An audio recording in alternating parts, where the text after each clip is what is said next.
الشيطان الرجيم.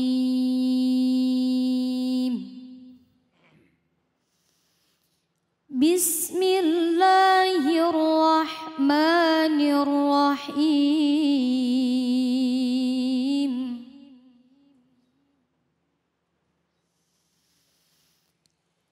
إلا تنصروه فقد نصره الله إذ أخرجه الذين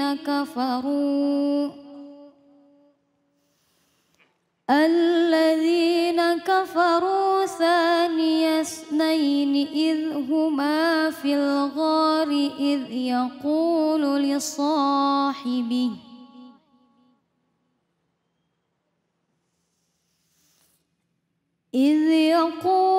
لصاحبه لا تحزن إن الله معنا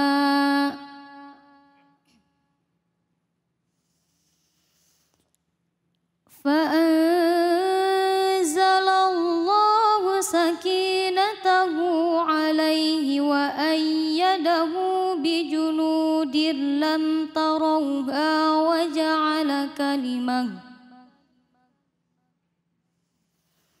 وجعل كلمة الذين كفروا السفلى وكلمة الله هي العليا والله عزيز حكيم. Sadaqallahul azim. Dengan menyebut nama Allah yang Maha Pengasih lagi Maha Penyayang.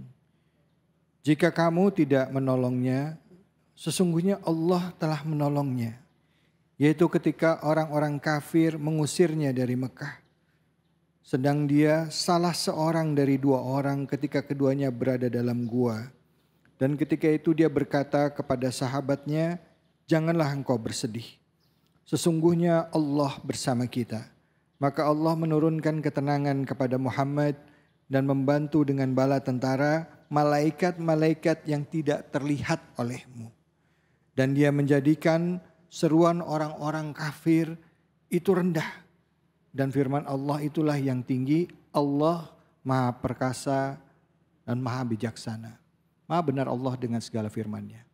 Kita tadi mendengarkan pembacaan ayat ke-40 dari surat At-Taubah yang tadi dibacakan dengan merdu sekali oleh Ustazah Nova. Dan langsung saja sekarang kita simak kajian tafsirnya bersama dengan guru kita Ustadz Muhayyad Ali. Fadhal Ustadz. Bismillahirrahmanirrahim. Assalamualaikum warahmatullahi wabarakatuh. Waalaikumsalam warahmatullahi wabarakatuh.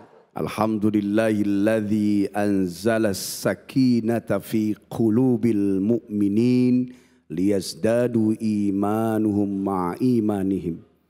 Asyhadu an la ilaha illallah wa asyhadu anna Muhammadar Rasulullah, amma ba'du. Pemirsa Cahaya Hati Indonesia, juga ibu-ibu yang saya banggakan, mudah-mudahan saya doain khusus dari hati yang paling dalam, ibu-ibu banyak duitnya. Lu kenceng bener aminnya. Itu langsung melek Ustadz. Iya itu nurani dan fitrah itu. Iya. Terima kasih Bang David Khalik. Insyaallah kita kembali jumpa pada saat ini dengan segala macam problematika hidup. Ya. Dan itu sunnatullah. Sebagaimana ad-dunya darul imtihan. Dunia itu ladang ujian. Kalau bicara ujian harusnya nangis terus, gelisah terus, merana terus. Apa-apa yang tidak baik terasa di hati. Ya. Nggak punya sedikit gelisah. Padahal manusia memang diciptakan demikian. Ya. Diciptakan dalam keadaan keluh kesah. Lagi di atas di bawah begitu aja. Maka tidak ada yang membuat kita itu bisa hidup dengan baik kecuali kita dekat dengan Sang Maha Pencipta. Dulu waktu Nabi bersama para sahabat dalam embargo orang-orang kafir Quraisy, mereka bertanya, mata nasrullah, kapan pertolongan Allah? Maka turun pertolongan Allah, yang pertama adalah dimenangkannya Islam. Sekarang ketika kita bertanya, mata nasrullah, kapan dan apa pertolongan Allah? Jawabannya bukan dimenangkan Islam, karena kita sudah nyaman beribadah di negeri ini, betul nggak? Maka bersyukur kita menjadi anak bangsa Indonesia, alhamdulillah. Terus pertolongan Allahnya apa? Ketenangan. Ayat ini disebutkan, Fa'anzalallahu sakinatahu alaihi. Maka Allah turunkan, berikan ketenangan. Sebab cuma hidup yang tenanglah yang membuat kita bisa nyaman. Punya nggak punya tenang. Lagi di atas di bawah, menjabat jadi rakyat.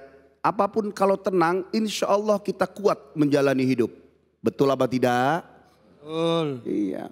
Punya di atas, lapang, berpangkat, jabatan, nggak tenang. Mubazir semua itu yang dimiliki. Saat nggak punya, saat di bawah tenang, insya Allah derajat mulia. Nah, tenang itu ketika kita paham ilmunya. Tenang itu akan datang kepada kita kalau dasar dua. Satu, ilmu iman. Ilmunya nyampe, kemudian amalannya dalam iman sesuai dengan ilmu yang kita dapatkan. Peristiwa ayat ini, surah At-Taubah ayat 40, bercerita tentang bagaimana Rasulullah saat hijrah bersama Sayyidina Abu Bakar As-Siddiq. Tenangnya diucapkan, ya Abu Bakrin la takhuf wa la tahzan. Wahai Abu Bakar, jangan takut, jangan gentar, jangan sedih, tenang. Innallaha ma'ana. Allah bersama kita. Selain Nabi keyakinannya hebat, ketakwaannya hebat, tapi Nabi juga melakukan ilmu dan keimanannya. Ada beberapa orang terkait ketika hijrah saat itu. Waktu 3 hari 3 malam di Gua Thur, saat mau pergi ke Madinah dari Mekah, disiapkan oleh Rasulullah sehingga tenangnya maksimal. Nanti ini ada filosofinya kepada kehidupan dengan ilmu dan iman. Yang gantiin tidur Sayyidina Ali bin Abu Thalib. Yang nemenin Rasulullah Sayyidina Abu Bakar Siddiq. Yang menjaga pintu Gua Thur namanya Abdullah Ali Uraitid. Yang pura-pura di bawah bukit menggembala ternak sambil ngeliatin. Jadi ternyata dulu itu ya luar biasa, Rasulullah itu sudah bermanajemen. Namanya Amir bin Furaihah, sambil menggembala lihat keadaan. Terus yang datang ke kota Mekah setiap pagi menjelang maghrib naik lagi ke Bukit Sur, namanya Abdullah bin Abu Bakar. Update status. Karena orang Mekah bingung. Loh, ini Muhammad keluar dari Mekah kok nggak ada? Gitu loh. Tapi Nabi pinter. Coba bagaimana sekarang kau di sana? Cerita tentang ini dalil kita posting di Instagram. Posting di sosial media. Ibu posting di WhatsApp. Ini ada dalilnya. Abdullah bin Abu Bakar posting dia. Status. Di sana orang lagi bingung ya Rasulullah. Kemudian yang mengantar Nabi bersama Abu Bakar ke kota Madinah. Yahudi Tulen dibayar profesional. Namanya Ali Uraitid. Tenangnya Nabi ngomong sama Abu Bakar, jangan takut, jangan gentar. Tapi ilmu manajemen dipakai. Bagaimana kita bisa tenang? Ilmu gak punya, iman gak ada, ibadah melehoi. Betul. Makanya majlis ilmu, majlis taklim ini dalam rangka mengcover ilmu dan iman. Karena iman kita dipengaruhi oleh ibadah. Iman itu akan turun kalau ibadah menurun. Ibadah itu menurun biasanya lagi banyak duit. Iman naik karena ibadah lagi kenceng.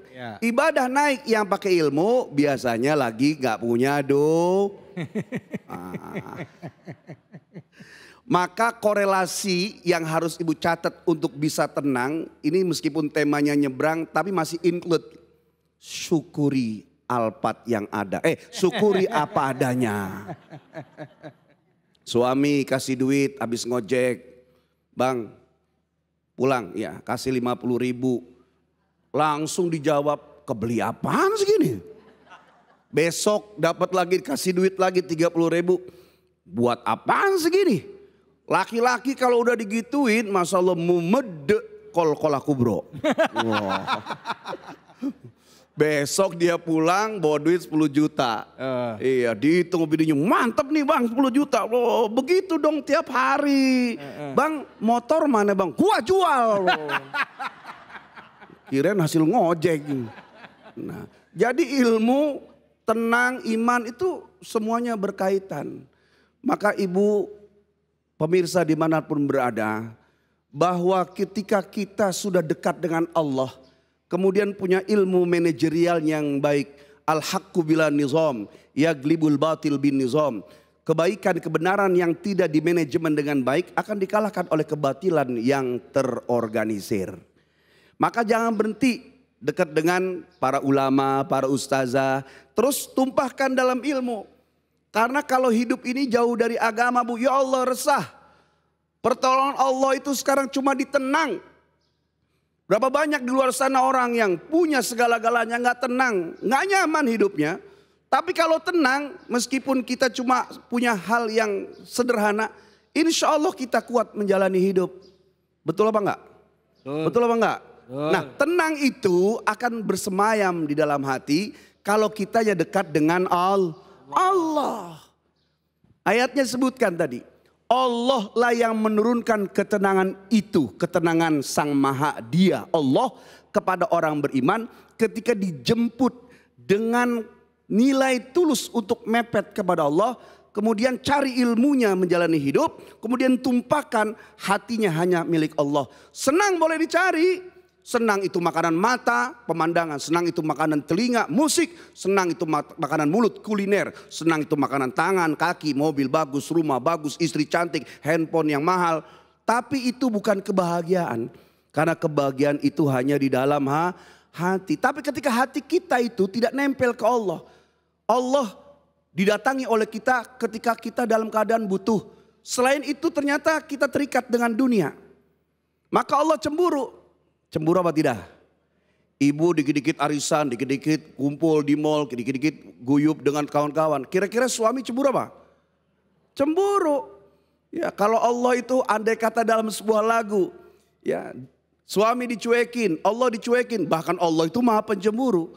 Nanti kayak suami ketika dicuekin sama ibu, dia akan menyanyi, bila cinta tak lagi untukku, bila hati tak lagi padaku, mengapa harus harta yang merebut dirimu? Oh, keren juga itu. Sampai terkesima ibu-ibu ya. Mau ikutan nyanyi juga ya bu ya. Bila aku, kata Allah, tak lagi untukmu, bila harta bahagia dirimu, aku kan pergi, kata Allah. Meski hati tak akan rela, terkadang ku menyesal, kata Allah, mengapa ku kenalkan dirimu padanya. Kagak nyambung, sambung-sambungin aja. Iya, suami yang gak pernah ciptain ibu aja cemburu, apalagi Allah yang menciptakan kita. Maka ketenangan itu dijemput dengan ilmu, iman dan hatinya hanya milik Allah. Baik, alhamdulillah. Terima kasih banyak Ustadz. Bu. Jadi hidup kita, sholat kita, semua yang kita kerjakan hanya untuk Allah. Ya gitu ya Ustadz ya? Iya. Betul. Nah sekarang balik lagi ke tema kita. Ya, bagaimana kita sebagai umat muslim mensyukuri nikmat yang Allah berikan dan menjalani gaya hidup sesuai dengan tuntunan Islam ya. Tidak berlebih-lebihan, cukup apa adanya ya. Pas lagi butuh duitnya cukup ya bu ya. Mau beli emas cukup duitnya. Iya. Mau beli rumah duitnya cukup ya. Nerimo lah, nerimo. Nerimo, legowo. Suami pulang dari kantor gajian, mama maaf gajinya nggak full. Karena kasbon di tengah bulan buat bayar ini, buat bayar sekolah. Ini sisa gaji papa. Bulan ini maafinnya tinggal 120 juta. Alhamdulillah. Jangan ngomel Bu, kok dapat 120 juta ya Bu ya. Kayaknya nggak ada yang yakin ini punya duit segitu. Silakan yang mau bertanya. Ya, tadi banyak. Ya Ibu silakan Ibu. Assalamualaikum warahmatullahi wabarakatuh. Waalaikumsalam warahmatullahi. Nama saya Pujiwati Rawin dari Majelis Taklim Al-Humairah Teratai Taman Duta Cisalak Depok. Pak Ustadz, saya mau bertanya bagaimana cara mengatasi atau menghilangkan depresi menurut Islam. Semoga menjadi ilmu bagi kita semua. Assalamualaikum warahmatullahi wabarakatuh. Waalaikumsalam warahmatullahi wabarakatuh. Nah ini Ustadz Ya, nih, gimana? sebelum saya jawab, yang depresi apaan ya? Binatang apaan tuh ya? Ya, sebelum saya jawab, secara umum apa sih depresi itu? Sesuatu yang tidak kuat manusia tanggung, gejolak jiwa ya. Kenapa sampai bisa depresi? Terkadang kalau bahasa sederhana itu, orang Islam itu nggak mungkin stres dan depresi. Kenapa bisa stres dan depresi? Karena melampaui batas. Kenapa orang itu bisa sakit? Karena terlalu ekspektasi kepada harapannya berlebihan. Pengen apa, ngotot, Allah nggak dibawa serta, ilmunya terbatas, nafsu membesar, fokus, berharap kepada selain Allah, nggak kesampaian, depresi. Betul nggak? Bener nggak? Jawabnya sambil depresi juga ini rumahnya. Nah, oke, saya jawab. Kita bisa depresi, tadi sudah saya bahas, saat kita itu jauh dari Allah. Maka kembali ke Allah. Ustadz saya sholat, iya sholat, puasa. Tapi hatinya yang belum termiliki. Kita, saya, ibu semua mungkin ada pemirsa ya. Habis selesai salam dalam sholat aja masih berani ngomong gini. Assalamualaikum. Ya Allah kok hidup gini amat ya. Coba itu. Padahal baru ngadep Allah. Gimana kalau dia nggak sholat. Perbaiki hubungan dengan Allah nomor satu. Yang kedua, jauhi lingkungan yang tidak baik. Yang sedikit-sedikit bicara tentang dunia. Bahkan saya kasih tahu, kalau ibu ngobrol dengan teman, kemudian tidak ada kebaikan atau bahasa lebih ekstrimnya, nggak ada ayat, nggak ada hadis yang keluar dari mulut kita, ya ngobrol cuma hahaha. Kemudian posting, selesai bubar makan, maka 90% tis'una bil mi'ah obrolan itu obrolan syaitan. Jadi usahain kalau ngobrol ketemu tuh adalah kebaikan. Bu nanti malam tahajud ya, supaya gugur kewajiban di hadapan Allah. Ada kebaikan. Ya. Jadi menghindari lingkungan terbaik, apalagi sampai ngomongin orang. Yang parah lagi ngomongin suami. Nggak ada yang jawab ini. Yang ketiga, ya ibu datangi orang yang memang cocok pilihan ketika sedang pusing. Ya. Jangan salah curhat. Curhat sembarangan ke orang, semua orang curhat. Paling sakit curhat sama orang tuh Bu, curhat, "Pok saya ini." Terus gak lama dia jawab, "Sama saya juga." Sakit itu. Ya. Curhat sama orang, "Ustadz saya mau bertanya, tolong setelah itu kasih saya nasihat." Jangan semua orang curhatin, apalagi keluar sampai diposting. Ya, nanti hati jadi tidak baik. Nah, insya Allah kita nggak akan depresi. Semua ada 7 sebenarnya ya. Saya bawa 3 aja. Sesederhana itu, meskipun prakteknya berat, tetapi ibu coba jalankan yang 3 hal tadi. Amin, insya Allah terima kasih banyak Ustadz ya. Kalau dekat sama Allah, banyak-banyak istighfar, banyak bersyukur, insya Allah depresinya nggak ada. Hilang ya Bu, lama-lama ya Bu ya. Ya kan, banyak kan depresi karena maunya nggak kedapetan. Nggak kedapetan, iya. Terlalu tinggi cita-cita sementara kakinya itu masih di tanah. Ibu boleh cita-cita tinggi, boleh ya angan boleh tinggi, ya yang penting kakinya jangan nempel di tanah. Lah. Ngeri banget. Apalagi jam 12 malam melihatnya ada yang ngambang. Jangan kemana-mana, kita akan lanjut lagi. Makasih guruku Ustadz Mohai. Habis ini kita akan sama-sama ngaji bareng. Kita akan belajar tafsir bersama guru kita hanya di Cahaya Hati Indonesia.